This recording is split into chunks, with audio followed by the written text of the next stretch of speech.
Hello दोस्तों, examination classes में आपका स्वागत है। आज मैं आप लोगों के लिए भारतीय जलवायु का पार्ट 4 लेके उपस्थित हुआ हूं। चलिए आइए आज देखते हैं ग्रीष्म ऋतु में मौसम की क्रियाविधि कैसी होती है, इसके बारे में शुरू करते हैं। देखिए, हम आज जो है ITCZ इसके पहले भी डिस्कस किए हैं। आज उसको और विस्तार से ITCZ किस तरीके से चलता है और मिल्स की जो पछुआ जेड धारा था, पछुआ जेड धारा किस तरीके हमारे जो है मतलब पूर्वी वाले भाग से उसका किस तरीके से लोप होके वो केवल पश्चिमी वाले भाग में मीन्स की चीन तिब्बत की तरफ किस तरीके वो आगे बढ़ेगा, उसके बारे में आज हम डिटेल से समझेंगे। चलिए आइए देखते हैं। देखिए, सबसे पहले हम लोग यहाँ पे एक फिर से उसी तरीके ग्लोब का निर्माण करते हैं और इसमें क्रियाविधि इसकी पहले समझ लेते हैं। ये देखिए, यहाँ देखिए, यहाँ पे क्या है, यहाँ पे इक्वेटर है। इक्वेटर पे मतलब कि इक्वेटर पे 22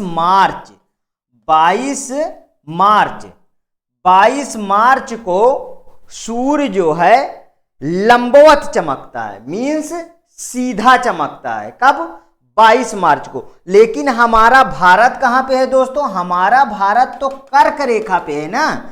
हमारा भारत कहाँ पे है? कर्क रेखा पे, मीन्स 23.5 अंश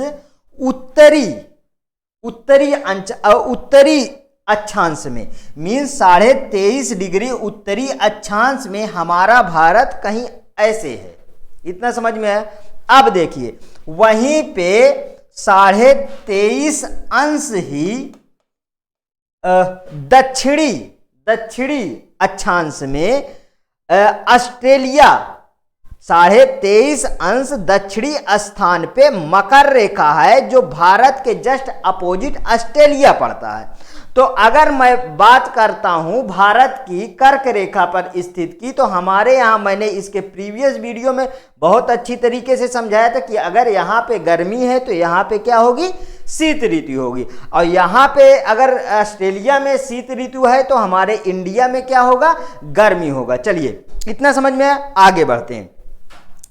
जब 22 मार्च को इक्वेटर मतलब कि विषुवत 22 मार्च को इक्वेटर पे सूर्य लंबवत चमकता है। धीरे धीरे क्या होता है? 21 जून यहां पे लिख लीजिए आप, 21 जून को 22 मार्च से धीरे धीरे उत्तर की तरफ सूर्य बढ़ने लगता है और 21 जून को कर्क रेखा पे लंबवत चमकता है। इतना समझ में आया दोस्तों? यहां देखिए, यहां पे अब फिर उसके बाद 21 जून से फिर से नीचे की आना शुरू होता है और यहां देखिए, यहां 22 दिसंबर को मकर रेखा पे सूर्य लंबवत चमकता है। तो मीन्स सूर्य की जो क्रिया विधि है वो इतने में ही घूमती है। कितने में? यहां से यहां तक, यहां से यहां तक। लेकिन मैंने बताया था जो हवाएं चलती हैं उत्तरी ध्रुव से और दक्षिणी ध्रुव से किधर? इक्वेटर की तरफ मतलब विषुवत रेखा की तरफ, वो 35 डिग्री उत्तरी ध्रुव से और 35 डिग्री दक्षिणी ध्रुव से। किधर को? इक्वेटर के। जिसमें मैंने बोला था कि फेरल का नियम है, जिसमें अगर मैं यहां पे देखिए, यहां पे दिशाओं की बात करूंगा तो ईस्ट वेस्ट और नॉर्थ साउथ। यहां पे देखिए, यहां पे क्या हो जाएगा? नॉर्थ ईस्ट मतलब कि उत्तर पूर्व से जो हवाएं चलती थीं वो किधर को मुड़ जाती थी? अपने दाएं मुड़ जाती थी। और जो दक्षिण पश्चिम से मीन्स साउथ वेस्ट, जो दक्षिण पश्चिम से हवाएं चलती थी वो अपने बाएं मुड़ जाती थी और दोनों इक्वेटर पर आगे की ओर उठती थी और वाष्प बन के ज्यादा से ज्यादा हवा में जाती थी, जिससे कि यहां पे लो प्रेशर का जोन बनता है। इतना समझ में आया। अब देखिए, तो जिस तरीके हमारा सूर्य उत्तरायण एवं दक्षिणायन होता है, उसी तरीके से आईटीसीजेड भी उत्तरायण और दक्षिणायन होता है। अब यहां पे आ जाते हैं। देखिए, यहां पे पछुआ जेड धारा जो हमारे उत्तर पूर्व की ओर प्रवाहित होता है, और इसे क्या कहते हैं? पश्चिमी विक्षोभ। यहां इंडिया में क्या बोलते हैं? पश्चिमी विक्षोभ। और देखिए, पश्चिमी विक्षोभ की दो शाखाएं आपस में बढ़ जाती थी, जिसमें कि एक से हमारे हरियाणा, हिमाचल प्रदेश, उत्तराखंड, ये सब जगह बारिश होती थी, और वहीं पे दूसरी तरफ हिमालय की वजह से ही दो भागों में बढ़ता था, जिसमें से आगे चीन की तरफ आगे निकल जाती थी दूसरी शाखा।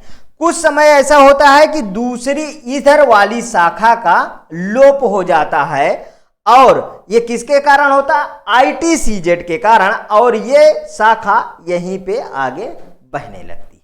इतना समझ में आया। अब देखिए, अगर मैं मार्च और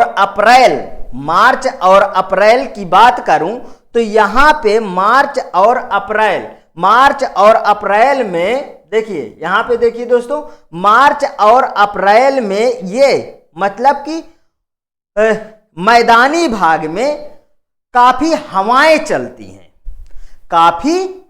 चलती हैं, और इधर देखिए, यहां पे क्यों हवाएं चलती है? क्योंकि यहां लो प्रेशर क्रिएट हो जाता है, जिसमें कि हवाएं चलती है, लेकिन उन हवाएं से बारिश नहीं होती है। ठीक है। और देखिए, यही हवाएं लू कहलाती हैं, जो बहुत ही हानिकारक होती हैं। अब इसमें देखिए, अब यहां पे आईटीसीजेड के बारे में पहले बात करते हैं। आईटीसीजेड के बारे में बात करते हैं, ये कैसे 21 जून जो कर्क रेखा में पहुंचता है, उसके बारे में बात करें। देखिए, 5 मई को आईटीसीजेड यहां पे होता है। 5 मई को आईटीसीजेड जब यहां पे होता है, तो केरल, कर्नाटका और तमिलनाडु, दो जगह दोस्तों, केरल, कर्नाटका और तमिलनाडु में ये बारिश करता है। ठीक है। कैसी बारिश करता है? ये बारिश करती है फुहार बारिश। मतलब कैसी बारिश? फुहार, मतलब मानसून के पहले फुहार आना, वो क्या कहलाता है? जो बारिश होती है वो कैसी होती है? फुहार, मतलब मानसूनी फुहार। यहां पे देखिए, जो ये मानसूनी फुहार है, वो आईटीसीजेड, तमिलनाडु, केरल और कर्नाटका में जो आम होते हैं, आम के बौर के लिए बहुत ही फायदेमंद होता है। वहीं पे कर्नाटका में कॉफी के लिए कॉफी और एक चीज है बेरी करके, उसके लिए ये बहुत फायदेमंद होता है। देखिए, अब यहाँ पे 10 मई में और ऊपर यहाँ पे पहुंचाता है, फिर 15 मई में देखिए, 15 मई को आईटीसीजेड यहाँ पे पहुंचाता है, और 20 मई को आईटीसीजेड कुछ यहाँ पे पहुंचाता है, जिसमें देखिए 20 मई को यहां पे पहुंचाता है। इसके बाद ये कर्क रेखा में देखिए आ चुका है। कर्क रेखा में कब आता है? 21 जून को कर्क रेखा पे सूर्य लंबवत चमकता है। ठीक है। लेकिन देखिए, इसको यहां तक आते आते में हमारे पास 21 जून में सूर्य कर्क रेखा में लंबवत चमकता है, पर आईटीसीजेड 1 जून को ही लो प्रेशर पे आ जाता है। यहां पे लो प्रेशर देखिए 21 मतलब 1 जून को ही यहां पे आ जाता है। तो इसके पहले जो इसमें हवाएं चलती थीं, उसमें नमी नहीं होती थी और वो बारिश नहीं कर पाती थी, और आंधियां चलती थी पूरे उत्तर भारत में। ठीक है। और आंधियां चलती थी, लू चलता था। लू बहुत ही खतरनाक होता था। अच्छा, लू का कॉन्सेप्ट जो है दक्षिण भारत से बिल्कुल भी नहीं है। दक्षिण भारत में लू नहीं चलता, लू चलता है यहीं पे।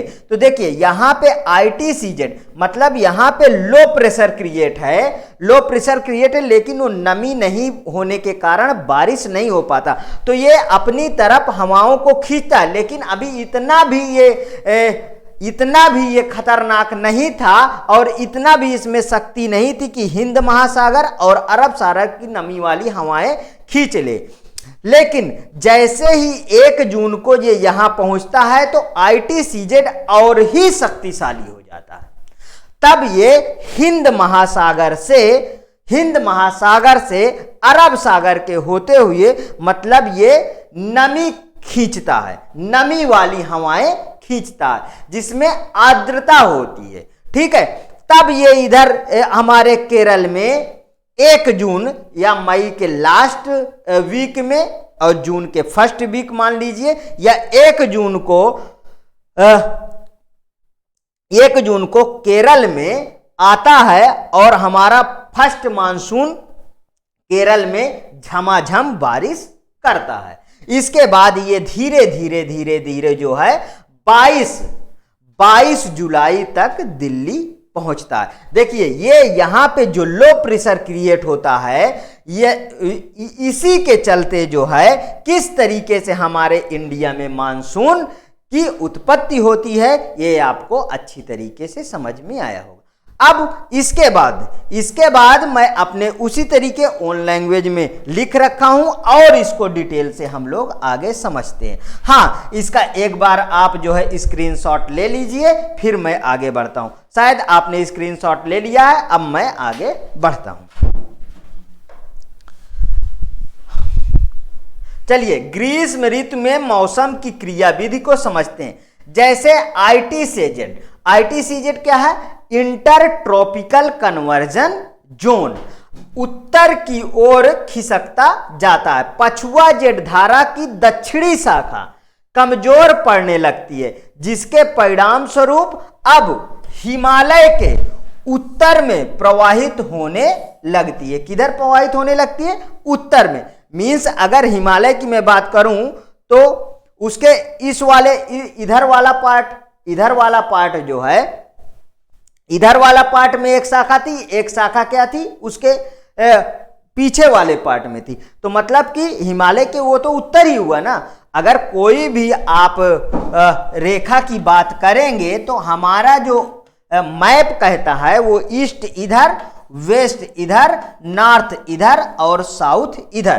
तो आप किसी भी प्लेस को आप रख के उसका उत्तर, दक्षिण, पूरब, पश्चिम डिसाइड कर सकते हैं। तो हिमालय के जो शाखा उस साइड में होगी, अब उत्तर ही कहलाएगी। ठीक है, तो उत्तर में प्रवाहित होने लगती है और दक्षिण का लोप हो जाता है और नीचे वाली शाखा का लोप हो जाता है, जिसमें चीन, मध्य एशिया और तिब्बत की ओर धारा बहने लगती है। अब देखिए मार्च अप्रैल में मौसम की क्रियाविधि क्या है? मार्च अप्रैल में मौसम की क्रियाविधि इसे समझते हैं मार्च अप्रैल महीने से। 22 मार्च के बाद पश्चिमोत्तर भारत गर्म होने लगता है और निम्न दबाव उत्पन्न होने लगता है। मीन्स लो प्रेशर उत्पन्न होने लगता है। ठीक है दोस्तों, आगे देखिए उत्पन्न होने, ये निम्न दाब को भरने के लिए उत्तर भारत में हवाएं चलने लगती है। उदाहरण, आप एक डिब्बा ले लीजिए, इसके पहले मैं भी वीडियो में बताया था। मान लीजिए ये बॉटल है, इस बॉटल को, ये मुलायम एक तरीके का डिब्बा है, इस बॉटल को आप ढक्कन खोल लीजिए। ठीक है दोस्तों, और इसको आप जब इसको खींचेंगे तो इसमें क्या होगा? ये पिचक जाएगा। जब पिचक जाएगा, जब इसको मुंह से आप हटाएंगे तो कहीं ना कहीं ऐसा आएगा कि ये चारों तरफ से अपना जो मतलब ये पिचक गया है उसको फूलने के लिए ये कहीं ना कहीं से हवाएं लेगा। उसी तरीके ये लो प्रेशर का कॉन्सेप्ट होता है। मीन्स एक डिब्बे को मुंह से खींच लो तो वह पिचक जाता है, जिसके कारण अंदर उसके लो प्रेशर क्रिएट हो जाता है। इतना समझ में आया? उसी तरीके हमारा जो है उत्तर भारत में ऐसा ही कुछ होता है। ये हवाएं उठती तो हैं पर इसमें आर्द्रता नहीं होती है, जिसके कारण बारिश नहीं होती है। जैसे मार्च अप्रैल के महीने में धूल भरी आंधियां चलती हैं। क्या होता है दोस्तों? धूल भरी आंधियां चलती हैं। देखिए, जो धूल भरी आंधियां चलती हैं, ये अगर हम ITCZ की बात करें तो ITCZ जब वेस्ट बंगाल में पहुंचता है तो या तो उसमें बहुत तेजी से हवा चलती है या तो उसी हवा में बहुत बारिश होती है। जो आंध्र प्रदेश नहीं, वेस्ट बंगाल में जब ITCZ हमारा पहुंचता है तो धूल भरी या तो बहुत आंधी चलती है और या तो बारिश होती है, तो बहुत तेज बारिश होती है। इसी के कारण आगे देखते हैं, अभी आएगा मई मंथ में देखते हैं, सूर्य उत्तरायण हो रहा है। ठीक है, पहले सप्ताह में दक्षिणी भारत में प्रवेश करने लगता है। ITCZ टकराकर ऊपर उठता है और ऊपर उठने से समुद्र नजदीक होने के कारण वर्षा होती है। सूर्य उत्तरायण होते होते 21 जून को कर्क रेखा पर लंबवत चमकता है, जिसमें ITCZ भी साथ साथ आगे बढ़ता रहता है। यह वास्तव में मानसूनी वर्षा नहीं है, वास्तव में इसे हम मानसून पूर्व फुहार कहते हैं। क्या कहते हैं दोस्तों? मानसून पूर्व फुहार कहते हैं। दक्षिणी पश्चिमी मानसून आने से पहले मानसून पूर्व फुहार आता है, जो केरल, तमिलनाडु और कर्नाटक, केरल में आम्र वर्षा कहते हैं। अगर हम बात करें तो आम्र की फसल के लिए लाभदायक है। फलों वाली वर्षा कॉफी की फसल के लिए भी बहुत ही लाभदायक है। कर्नाटक में कॉफी वर्षा इसे कहते हैं। हाँ, ये मैं बोला था कि एक मैं कहीं पे मिस कर रहा हूं, वो है चेरी ब्लॉसम भी इसे कहते हैं। क्या कहते हैं दोस्तों? चेरी ब्लॉसम भी इसे कहते हैं। मई महीने के अंत में ITCZ जब कर्क रेखा के आसपास पे पहुंचता है तब पश्चिम बंगाल में हलचल का केंद्र बन जाता है। 20 मई के आसपास में यहां बहुत ही तबाही करता है, या तो बहुत तेज हवाएं चलती हैं। यहां पे देखिए, बे ऑफ बंगाल नजदीक होने के कारण या तो तेज धूल भरी आंधियां चलती हैं या तो नमी खूब है, तो बहुत तेज मूसलाधार या झांझवती वर्षा होती है। इससे क्या होती है दोस्तों? झांझवती वर्षा या तो मूसलाधार बारिश होती है। कहां पे? वेस्ट बंगाल में। वहीं पे कर्नाटक में क्या होता है? चेरी ब्लॉसम कहते हैं। अब यहां पे देखिए, यहां तेज तूफान के कारण बहुत विनाश भी होता है। इसे काल बैसाखी भी कहते हैं, क्योंकि ये बैसाख के महीने में ही होता है। अब देखिए, जून मंथ में देखते हैं। जून मंथ की विशेष क्रिया विधि। स्थल खंड समुद्र की तुलना में जल्दी गर्म होता है। इसके प्रीवियस वीडियो में मैं बहुत अच्छी तरीके से समझा चुका हूं। जल्दी ठंडा भी होता है। इसी कारण तटीय भाग जैसे मुंबई में ना अधिक गर्मी और ना अधिक ठंडी होती है, क्योंकि मुंबई जो है समुद्र के किनारे है। समुद्र जल्दी ठंडा नहीं होता और ना ही जल्दी गर्म पड़ता है। ITCZ 1 जून आते आते पश्चिमोत्तर भारत में अपने आप को स्थापित कर लेता है। निम्न दाब का केंद्र और अधिक शक्तिशाली हो जाता है और अपनी तरफ आसपास की हवाओं को आकर्षित करता है। जब अच्छा एक बात बताइए, जब ITCZ मतलब कि जब धूल मतलब अपने आप को और शक्तिशाली बना लेगा तो आसपास की जितने भी हवाएं होंगी सबको अपने आप को खींच लेगा। ज्यादा शक्तिशाली होने के कारण ही तो ये बेस्ट मीन्स कि अरब सागर मतलब हिंद महासागर से नमी युक्त हवाओं को खींचता है, जिससे कि बारिश होती है।